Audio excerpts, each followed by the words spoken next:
বর্গভীমা মন্দিরে পুজো দেওয়ার পর বাইরে এসে হঠাৎ দেখি নতুন একটা রেস্টুরেন্ট খুলেছে। এই রেস্টুরেন্টে তো আমাদের যাওয়া হয়নি, তাই তিনজনে মিলে সুরসুর করে রেস্টুরেন্টের ভেতরে চলে গেলাম। গিয়ে দেখলাম অসাধারণ ডেকোরেশন, আর জানালা দিয়ে পুরো মন্দিরটা স্পষ্ট দেখা যাচ্ছিল। ছোট্ট একটা জগন্নাথ দেবের সিংহাসন ছিল, সেখানে প্রণাম করে নিলাম। আর এখানে কিন্তু মেঝেতে বসে খাওয়ার সুবিধা আছে, যেটা সচরাচর অন্য কোনো রেস্টুরেন্টে দেখা যায় না।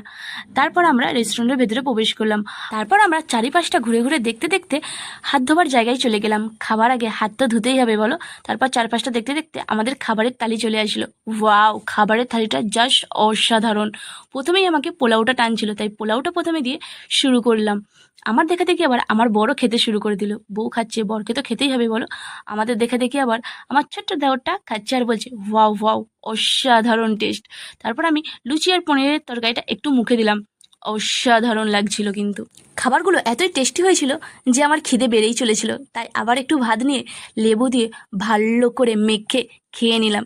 এই গরমের দিনে নিরামিষ খাবার আবার পেতলের থালা বাসনেতে অসাধারণ লাগে। তারপর দেখলাম ওদেরকে চাটনি আর পায়েস দিচ্ছে। আমার দেওরকে দিচ্ছে, আমার বরকেও দিচ্ছে, কিন্তু আমাকে তো দিচ্ছে না। আমি আর কি করব, থালাটা এগিয়ে নিয়ে বললাম আমাকেও একটু দাও, বলে আমাকেও একটু দিয়ে দিল। দেখো, সবাই কিন্তু সব কিছু পরিষ্কার করে খেয়ে নিয়েছে।